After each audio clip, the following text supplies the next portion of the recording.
ఆంధ్రప్రదేశ్ రాష్ట్ర మంత్రిమండలి ముఖ్యమంత్రి చంద్రబాబు నాయుడు అధ్యక్షతన భేటీ అయింది. వెలగపూడిలోని సచివాలయంలో ప్రారంభమైన సమావేశానికి రాష్ట్ర మంత్రులు హాజరయ్యారు. గత సమావేశాల్లో తీసుకున్న నిర్ణయాలపై సమీక్షించడంతో పాటు ఎజెండాలో పొందుపరిచిన అనేక కీలక అంశాలపై చర్చించారు. రాష్ట్ర కేబినెట్ సమావేశం గురువారం ఉదయం 11 గంటలకు రాష్ట్ర సచివాలయంలో ప్రారంభమైంది. సీఎం అధ్యక్షతన జరిగిన మంత్రివర్గ సమావేశానికి డిప్యూటీ సీఎం పవన్ కళ్యాణ్, మంత్రులు పాల్గొన్నారు. చీఫ్ సెక్రటరీ విజయానంద్, వివిధ శాఖల ముఖ్య అధికారులు హాజరయ్యారు. మాజీ ప్రధానమంత్రి మన్మోహన్ సింగ్ కు మంత్రిమండలి నివాళులు అర్పించారు. 2025 నూతన సంవత్సరం సందర్భంగా మంత్రులంతా ఒకరికొకరు శుభాకాంక్షలు తెలియజేసుకున్నారు. స్టేట్ ఇండస్ట్రియల్ ప్రమోషనల్ బోర్డు ఆమోదించిన 1,82,000 కోట్ల రూపాయల పెట్టుబడులు పెట్టి 2,63,000 ఉద్యోగాల కల్పన చేసే అంశంపై మంత్రిమండలిలో చర్చించారు. నెల్లూరు జిల్లా రామాయపట్నంలో బీపీసీఎల్ 6,000 ఎకరాల్లో 96,000 కోట్లు పెట్టుబడి పెట్టే రిఫైనరీ యూనిట్ గురించి చర్చించి గ్రీన్ సిగ్నల్ ఇవ్వనున్నారు. ఎజెండాలో రూపొందించిన వివిధ శాఖలకు సంబంధించిన అంశాలపై మంత్రిమండలి చర్చించింది. టీడీపీ సభ్యత్వ నమోదు చారిత్రాత్మక మైలురాయిని చేరుకోబోతున్న నేపథ్యంలో 1 కోటి మంది కార్యకర్తలకు ప్రమాద బీమా కల్పించేలా పార్టీ జాతీయ ప్రధాన కార్యదర్శి నారా లోకేష్ ఇన్సూరెన్స్ కంపెనీతో అవగాహన ఒప్పందం కుదుర్చుకున్నారు. 1 కోటి మంది కార్యకర్తల కోసం ఒకే మారు ఇన్సూరెన్స్ సౌకర్యం కల్పించడం రాజకీయ పార్టీల చరిత్రలో ఇదే ప్రథమం. ఈ ఒప్పందం ప్రకారం కార్యకర్తలకు 5 లక్షల ప్రమాద బీమా లభిస్తుంది. మరికొద్ది రోజుల్లో సభ్యత్వ నమోదు చారిత్రాత్మక మైలురాయిని చేరుకోబోతున్న నేపథ్యంలో 1 కోటి మంది కార్యకర్తలకు ప్రమాద బీమా కల్పించేలా పార్టీ జాతీయ ప్రధాన కార్యదర్శి నారా లోకేష్ ఇన్సూరెన్స్ కంపెనీతో అవగాహన ఒప్పందం కుదుర్చుకున్నారు. ఉండవల్లి నివాసంలో జరిగిన కార్యక్రమంలో ఈ మేరకు మంత్రి Lokesh, United India insurance, pragmatic insurance broking ప్రతినిధులు ఎంఓయూపై సంతకాలు చేశారు. 1 కోటి మంది కార్యకర్తల కోసం ఒకే మారు ఇన్సూరెన్స్ సౌకర్యం కల్పించడం రాజకీయ పార్టీల చరిత్రలో ఇదే ప్రథమం. ఒప్పందం ప్రకారం జనవరి 1, 2025 నుంచి డిసెంబర్ 31, 2025 వరకు 1 కోటి మంది కార్యకర్తల బీమా కోసం తొలి విడతలో 42 కోట్ల రూపాయలు పార్టీ చెల్లించింది. వచ్చే ఏడాది కూడా దాదాపు ఇదే మొత్తంలో ప్రీమియం సొమ్మును పార్టీని చెల్లిస్తోంది. ఈ ఒప్పందం ప్రకారం కార్యకర్తలకు 5 లక్షల రూపాయల ప్రమాద బీమా లభిస్తోంది. కార్యకర్తల సంక్షేమ నిధి సారథిగా యువనేత నారా లోకేష్ బాధ్యతలు చేపట్టాక కేడర్ సంక్షేమమే లక్ష్యంగా విప్లవాత్మక నిర్ణయాలు తీసుకున్నారు. కార్యకర్తల సంక్షేమానికి ఇప్పటి వరకు 138 కోట్ల రూపాయలు ఖర్చు చేశారు. గత అరాచక ప్రభుత్వంలో కేసుల్లో ఇరుక్కున్న కేడర్ కోసం న్యాయ విభాగాన్ని ఏర్పాటు చేశారు. వివిధ ప్రమాదాల్లో దెబ్బతిన్న కార్యకర్తలను ఆదుకునేందుకు కేంద్ర కార్యాలయంలో ప్రత్యేక సెల్ను ఏర్పాటు చేశారు. మృతి చెందిన కార్యకర్తల పిల్లల కోసం హైదరాబాద్తో పాటు కృష్ణా జిల్లా చల్లుపల్లిలో ఎన్టీఆర్ ట్రస్ట్ తరపున రెసిడెన్షియల్ స్కూళ్లు ఏర్పాటు చేసి ఉచితంగా విద్యనందిస్తున్నారు. కుటుంబ సభ్యుల మాదిరి పార్టీ కేడర్ను కంటికి రెప్పలా కాపాడుకునేందుకు లోకేష్ చేస్తున్న కృషిపై కార్యకర్తలు హర్షాతిరేకాలు వ్యక్తమవుతున్నాయి. విజయవాడ వేదికగా 35వ పుస్తక మహోత్సవం నేటి నుంచి ప్రారంభం కానుంది. ఇందిరాగాంధీ మున్సిపల్ స్టేడియంలో ఉప ముఖ్యమంత్రి పవన్ కళ్యాణ్ పుస్తక మహోత్సవాన్ని సాయంత్రం 6 గంటలకు లాంఛనంగా ప్రారంభించనున్నారు. ఈ పుస్తక మహోత్సవం 2వ తేదీ నుంచి 12వ తేదీ వరకు జరగనుంది. విజయవాడలో పుస్తక మహోత్సవానికి వేళైంది. నేటి నుంచి ప్రారంభం కానున్న 35వ పుస్తక మహోత్సవానికి పెద్ద ఎత్తున సన్నాహాలు చేశారు. దీనికి నగరం మధ్యలో ఉన్న ఇందిరాగాంధీ మున్సిపల్ మైదానం వేదిక కావడంతో నిర్వాహకులు, పుస్తక ప్రియుల్లోనూ నూతనోత్సాహం సంతరించుకుంది. ఇప్పటికే 234కు పైగా ప్రచురణ సంస్థలు స్టాళ్ల ఏర్పాటుకు పేర్లు నమోదు చేసుకున్నారు. జనవరి 2 నుంచి 12 వరకు రోజు మధ్యాహ్నం 2 గంటల నుంచి రాత్రి 8:30 వరకు ఈ పుస్తక ప్రదర్శన కొనసాగుతోంది. నేటి సాయంత్రం 6 గంటలకు ఉప ముఖ్యమంత్రి పవన్ కళ్యాణ్ ఈ పుస్తక మహోత్సవాన్ని లాంఛనంగా ప్రారంభించనున్నారు. పుస్తక ప్రదర్శనలో ఉండే స్టాళ్లలో ప్రతి పుస్తకంపై తప్పనిసరిగా 10% రాయితీ ఇవ్వనున్నారు. పుస్తక మహోత్సవం నిబంధన ప్రకారం ప్రతి పుస్తకం పైన రాయితీ ఉంటుండగా ప్రదర్శనకు వచ్చే వారికి ఉచిత ప్రవేశం కల్పిస్తున్నారు. పుస్తక ప్రియులు పెద్ద ఎత్తున తరలి వచ్చి సందర్శించి తమకు ఇష్టమైన బుక్స్ ను కొనుగోలు చేసుకోవాలని నిర్వాహకులు కోరుతున్నారు. ప్రారంభించబోయేది ఉప ముఖ్యమంత్రి గౌరవనీయులు శ్రీ పవన్ కళ్యాణ్ గారు ప్రారంభిస్తారు. రేపు అంటే 2వ తారీఖు నుంచి సాయంత్రం 5 గంటలకు ప్రారంభం జరుగుతుంది. ఆ కార్యక్రమాలు అది మొదలుకొని 12వ తారీఖు వరకు కార్యక్రమాలు చివరిగా వరకు అదే సాహిత్య వేదిక మీద జరుగుతాయి. ఇంకా మినిస్టర్స్ వీళ్ళందరూ కూడా కొంతమంది వస్తున్నారు. వారి కూడా వైయాపుల కేశవ్ గారు, తర్వాత దుర్గేష్ గారు, ఇలా కొంతమంది మంత్రులు కూడా వస్తున్నారు. అట్లాగే సాహితీవేత్తలు స్టాల్స్ వచ్చేటప్పటికి 250 పైన స్టాల్స్ వచ్చాయి. మేము ఈ సంవత్సరం ఇన్ని స్టాల్స్ వస్తాయని అనుకోలేదు. దానికి కారణం ఏంటంటే ఈ గ్రౌండే దీనికి మళ్ళీ స్టాల్స్ ఎక్కువగా పెంచడానికి అవకాశం దొరికింది. ఎందుకంటే ఇంతకుముందు పెట్టిన దానికంటే కూడా ఇది విజువల్ బాగుంది, వారు చూడటానికి తిరగటానికి కూడా చాలా బాగుంటుందని చెప్పేసి ఇది పవన్ కళ్యాణ్ గారే ఏర్పాటు చేయించారు. అందువలన మేము ఇది చాలా బాగుంటుందని చెప్పి మేము ఆశిస్తున్నాం. పటమట అభివృద్ధిలో మాజీ ఎమ్మెల్యే యలమంచిలి నాగేశ్వరరావు మార్క్ కనపడుతుందని ఆయన తనయుడు మాజీ ఎమ్మెల్యే యలమంచిలి రవి పేర్కొన్నారు. ముఖ్యమంత్రి చంద్రబాబు విజన్తో ఏర్పాటు చేసిన రైతు బజార్ను పటమట్లో ఏర్పాటు చేసి ఎంతోమంది రైతులకు మేలు చేశారని గుర్తు చేశారు. ఆయన ఆశయ సాధనకు అనుగుణంగా తామంతా కృషి చేస్తామని యలమంచిలి రవి వెల్లడించారు. దివంగత మాజీ ఎమ్మెల్యే యలమంచిలి నాగేశ్వరరావు వర్ధంతి కార్యక్రమాన్ని పటమట రైతు బజార్ వద్ద నిర్వహించారు. ఈ కార్యక్రమంలో ఆయన తనయుడు మాజీ ఎమ్మెల్యే యలమంచిలి రవి పాల్గొని యలమంచిలి నాగేశ్వరరావు చిత్రపటానికి పూలమాలలు వేసి ఘన నివాళులు అర్పించారు. అనంతరం వృద్ధులకు, పేదలకు, ముఠా కార్మికులకు పండ్లు పంపిణీ చేశారు. ఈ సందర్భంగా మాజీ ఎమ్మెల్యే యలమంచిలి రవి మాట్లాడుతూ, ప్రతి ఏటా ఈ ప్రాంతంలో వర్ధంతి, జయంతి కార్యక్రమాలు నిర్వహించడం ఆనవాయితీగా వస్తుందన్నారు. ఆయన ఎమ్మెల్యేగా ఉన్నప్పుడు అనేక అభివృద్ధి చేశారని పేర్కొన్నారు. ప్రతి అభివృద్ధి పనిలో ఆయన మార్క్ కనిపిస్తుందన్నారు. తాము కూడా ఆయన బాటలో పయనిస్తూ ఆయన ఆశయ సాధనకు కృషి చేస్తున్నామని అన్నారు. యలమంచిలి నాగేశ్వరరావు నాన్నగారిది ఇది 20వ వర్ధంతి సందర్భంగా ఈ రైతు బజారు దగ్గర ఇప్పుడు వరకు ప్రతి సంవత్సరము ఆయనకి నివాళులు అర్పించడం ఒక ఆనవాయితీగా వస్తుంది. కారణం ఇక్కడ అందరూ ఆయనకి బాగా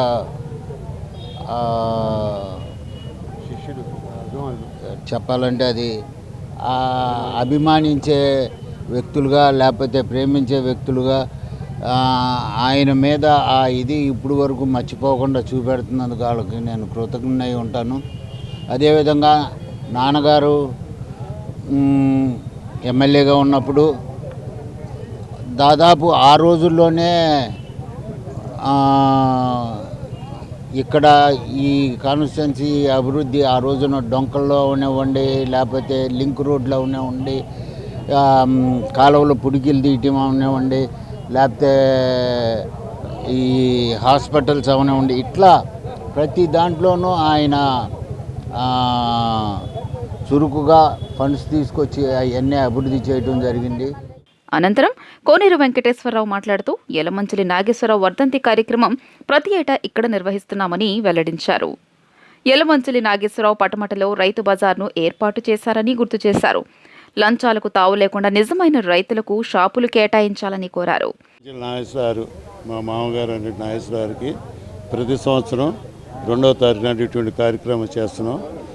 బికాజ్ ఆఫ్ ఇక్కడ చేయడానికి కారణం ఏంటంటే ఈ యొక్క రైతు బజారు ఫౌండర్ ఆ రోజుల్లో చంద్రబాబు నాయుడు గారు గవర్నమెంట్ ఉన్నప్పుడు ఆయన ఇన్స్పిరేషన్తో ఈ రైతు బజార్ చక్కగా వచ్చింది. అది దినాభివృద్ధి అయి ఈ రోజు ఇంత రష్ అయింది. అనంతరం రైతు బజార్ సొసైటీ సభ్యులు పసుపులెట్టి వేణు మాట్లాడుతూ పటమట రైతు బజార్ ఏర్పాటుకు యలమంచిలి నాగేశ్వరరావు కృషి చేశారన్నారు. హైస్కూల్ రోడ్లో అనేక భూములను ప్రభుత్వానికి ఇచ్చారని పేర్కొన్నారు. నీతి నిజాయితీకి యలమంచిలి నాగేశ్వరరావు పనిచేశారని చెప్పారు. యలమంచిలి రవి లాంటి వారు ప్రజాప్రతినిధిగా ఉంటే పేదలు అభివృద్ధి చెందుతారని పేర్కొన్నారు.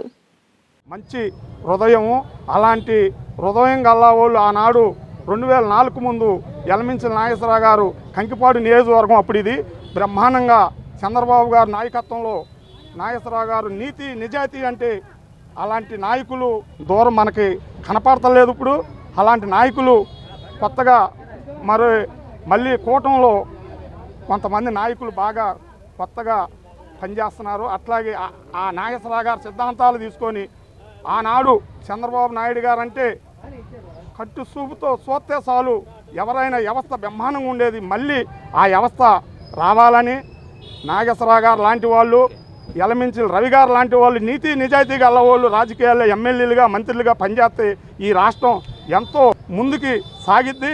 బక్కా బడుక్కాడ చాలా మంది బతుకుతారని కాడ దట్టమైన పొగమంచుతో గన్నవరం ఎయిర్పోర్ట్కు వచ్చే పలు విమానాల రాకపోకలకు కూడా తీవ్ర అంతరాయం ఏర్పడింది. గన్నవరం ఎయిర్పోర్ట్ మొత్తాన్ని పొగమంచు కమ్మేసింది. దీంతో విమానాల ల్యాండింగ్కు ఇబ్బందులు తలెత్తుతున్నాయి. విమానాశ్రయంలో ల్యాండింగ్ అవ్వాల్సిన ఇండిగో, ఎయిర్ ఇండియా విమానాలు మొత్తం గాల్లోనే చక్కర్లు కొట్టాయి. గన్నవరం ఎయిర్పోర్టును పొగమంచు కమ్మేసింది. పొగమంచు కారణంగా గన్నవరం ఎయిర్పోర్టుకు పలు విమానాలు ఆలస్యంగా నడిచాయి. పొగమంచుతో ఢిల్లీ నుంచి వచ్చి ఎయిర్ ఇండియా విమానం గాల్లో చక్కర్లు కొట్టింది. ల్యాండింగ్ ఇబ్బంది తలెత్తడంతో గాలిలోని విమానం చక్కర్లు కొట్టింది. కృష్ణా జిల్లా వ్యాప్తంగా పొగమంచు దట్టంగా అలుముకుంది. పొగమంచు కారణంగా రహదారులపై పొగమంచు కమ్మేయడంతో ఇబ్బందికర పరిస్థితి ఏర్పడింది.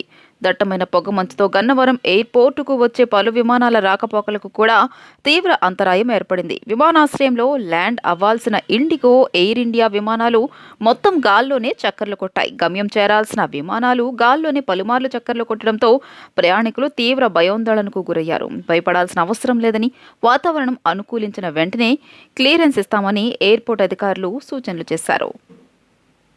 సామాజిక మాధ్యమాల్లో తప్పుడు పోస్టులు పెట్టవద్దని వివిధ రంగాల ప్రముఖులు సూచిస్తున్నారు.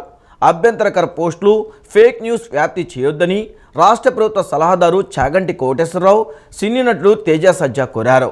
సామాజిక మాధ్యమాల్లో తప్పుడు ప్రచారం చేయడం వల్ల జరిగే అనర్థాలపై ప్రజలను చైతన్యపరిచేలా రాష్ట్ర ప్రభుత్వం చేపట్టిన క్యాంపెయిన్కు మద్దతుగా నిలిచారు. ఇప్పటికే సినీ నటులు శ్రీలీల, అడవిశేషు, నిఖిల్ ప్రచార వీడియోలు విడుదల చేశారు. ఇతరులను ఒక మాట అంటే వాళ్ళు బాధపడతారు అని తెలిసినప్పుడు అటువంటి మాటలు మాట్లాడకూడదు. ఏ పని చేస్తే ఇతరులు బాధపడతారో అటువంటి పనులు అసలు చేయకూడదు. ధర్మాలలోకెల్లా పెద్ద ధర్మం అదే. కాబట్టి సంయమనం అన్నది పాటించాలి. 84 లక్షల జీవరాశులలో వాక్కు ఉన్నది మనుష్యుడికొక్కడే. ఆ మనుష్యుడు తన వాక్కుని 10 మంది శాంతి కోసం, సంతోషం కోసం వాడాలి తప్ప ఇతరుల మనసులు గాయపడడానికి మాటని వాడకూడదు. ఈ విషయాలు దృష్టిలో పెట్టుకుని మనందరం కూడా సోషల్ మీడియాని సక్రమంగా వాడుకుందాం తప్ప ఇతరుల యొక్క మనసులు బాధపడేటట్టుగా, ప్రత్యేకించి కుటుంబ సభ్యుల్ని, మహిళలని ఉద్దేశించి అసభ్యకరమైన పోస్టులు పెట్టకుండా మనని మనం నియంత్రించుకొని సభ్యతా సంస్కారాల్ని చాటి. అందరికీ నమస్కారం. ఏం కాదులే అని మీరు ఆడపిల్లల ఫోటోల కింద, వీడియోల కింద సోషల్ మీడియాలో పెట్టే కామెంట్స్ వాళ్ళ మైండ్ సెట్ ని చాలా డిస్టర్బ్ చేస్తాయి. ఏదైనా జరగని విషయాన్ని జరిగిందని చెప్పినా, తప్పుడు ప్రచారాలు చేసినా వాటి వల్ల ఎన్నో కుటుంబాలు చాలా మెంటల్ గా ఎఫెక్ట్ అవుతారు. ఇక్కడ నుంచి సోషల్ మీడియాని ఓన్లీ బెటర్ ఎక్స్పీరియన్స్ కోసం మనం యూజ్ చేద్దాం. ఎలాంటి బ్యాడ్ కామెంట్స్, తప్పుడు ప్రచారాలు చేసే విషయాలని మానుకుందాం. గవర్నమెంట్ ఆఫ్ ఆంధ్ర తీసుకున్న ఈ ఇనిషియేటివ్ లో నేను ఒక భాగం అవడం నాకు ఆనందంగా ఉంది. జగన్పై చర్యలు తీసుకోవాలంటే అది లడ్డూ లాంటి అవకాశమని, తన లక్ష్యం అది కాదని సీఎం చంద్రబాబు పేర్కొన్నారు. రాజకీయ కక్ష సాధింపు తన లక్ష్యం కాదని, విశ్వసనీయతకు ప్రాణమిస్తానని స్పష్టం చేశారు. వైఎస్ఆర్సీపీ ప్రభుత్వ హయాంలో భూముల సర్వేలో చాలా తప్పులు జరిగాయని, వాటిని సరిదిద్ది అందరికీ ఆమోదయోగ్యంగా పరిష్కరిస్తామని చంద్రబాబు వెల్లడించారు. గత వైఎస్ఆర్సీపీ ప్రభుత్వ హయాంలో సెకీతో సౌర విద్యుత్ కొనుగోలు ఒప్పందం కుదుర్చుకునేందుకు కోట్ల రూపాయల్లో ముడుపులు తీసుకున్నట్టు జగన్పై వచ్చిన ఆరోపణలు ఆయనపై చర్య తీసుకోవడానికి తనకు లడ్డూ లాంటి అవకాశమని సీఎం చంద్రబాబు అభిప్రాయపడ్డారు. కక్ష తీర్చుకోవడం, జగన్ను అరెస్టు చేయడమే తన లక్ష్యమైతే అధికారంలోకి వచ్చిన వెంటనే ఆ పని చేసేవాడినన్నారు. రాజకీయ కక్ష సాధింపు తన లక్ష్యం కాదని, విశ్వసనీయతకు ప్రాణమిస్తానని స్పష్టం చేశారు. వైఎస్ఆర్సీపీ నాయకులకు తమకు ఉన్న తేడా అదేనని ఆయన తెలియజేశారు.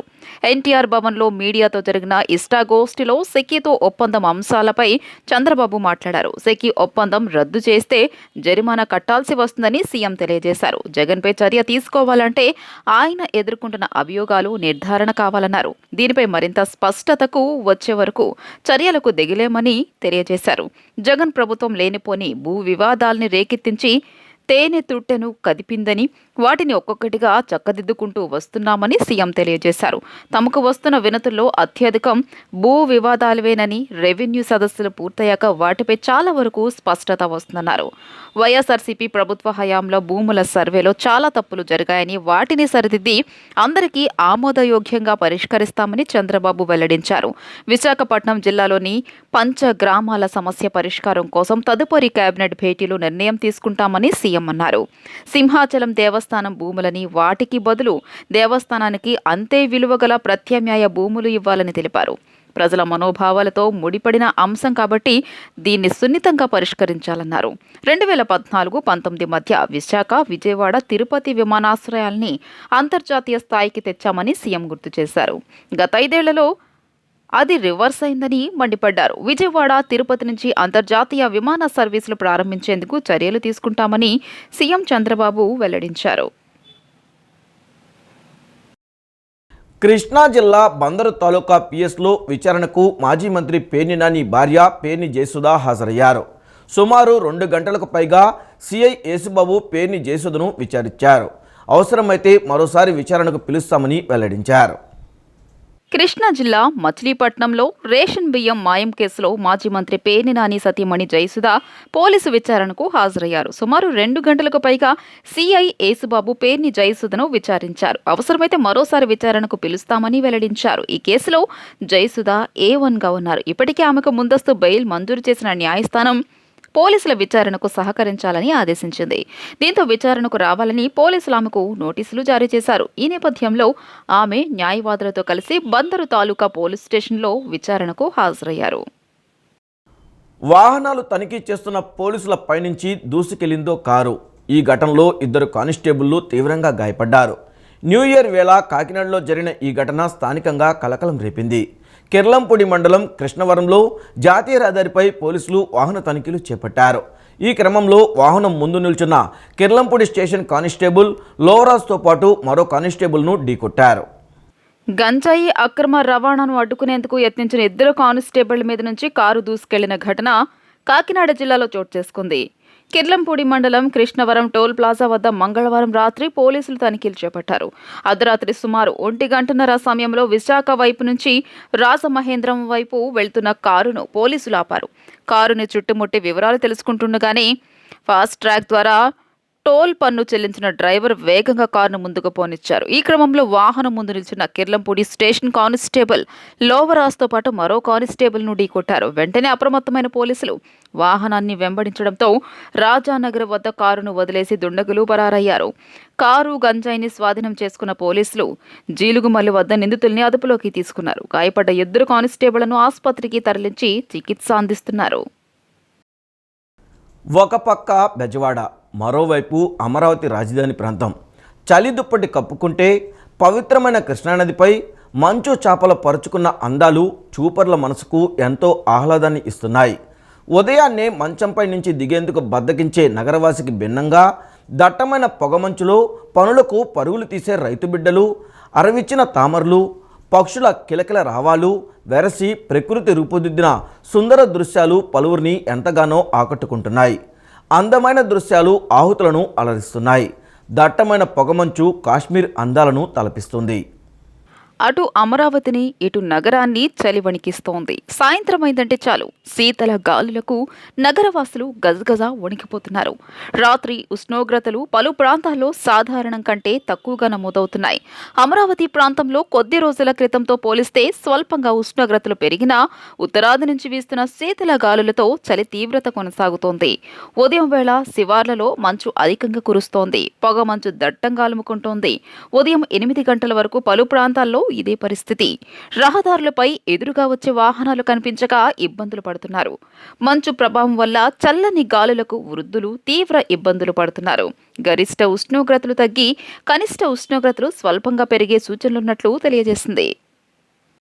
రాష్ట్రంలో అతిపెద్ద పండుగ సంక్రాంతి. పండుగ రద్దీ నేపథ్యంలో ప్రయాణికుల సౌకర్యార్థం దక్షిణ మధ్య రైల్వే ప్రత్యేక రైళ్లను నడపనుంది. ప్రత్యేక రైళ్లకు బుకింగ్ సదుపాయం జనవరి 2వ తేదీ నుంచి ఉదయం 8 గంటల నుంచి అందుబాటులోకి రానుంది. ఈ రైళ్లలో second AC, third AC, sleeper, general బోగీలు ఉంటాయని పేర్కొన్నారు. సంక్రాంతి పండుగ సీజన్ రద్దీ నేపథ్యంలో ప్రయాణికుల సౌకర్యార్థం దక్షిణ మధ్య రైల్వే ప్రత్యేక రైళ్లను నడపనుంది. ప్రత్యేక రైళ్లకు బుకింగ్ సదుపాయం జనవరి 2వ తేదీ ఉదయం 8 గంటల నుంచి అందుబాటులోకి రానుంది. ఈ రైళ్లలో second AC, third AC, sleeper, general బోగీలు ఉంటాయని పేర్కొన్నారు. జనవరి 9 నుంచి 12వ తేదీ మధ్య Kacheguda, Kakinada town, Kakinada town, Kacheguda, Hyderabad, Kakinada town, Kakinada town, Hyderabad మధ్య ఈ ప్రత్యేక రైళ్లను నడపనున్నట్లు సిపిఆర్ఓ శ్రీధర్ ఒక ప్రకటనలో తెలియజేశారు. ఈ ప్రత్యేక రైళ్లకు బుకింగ్ సదుపాయం జనవరి 2వ తేదీ ఉదయం 8 గంటల నుంచి అందుబాటులోకి రానుంది. ఈ రైళ్లలో second AC, third AC, sleeper, general బోగీలు ఉంటాయని పేర్కొన్నారు. ఈ వార్తలు ఇంతటితో సమాప్తం. నమస్కారం.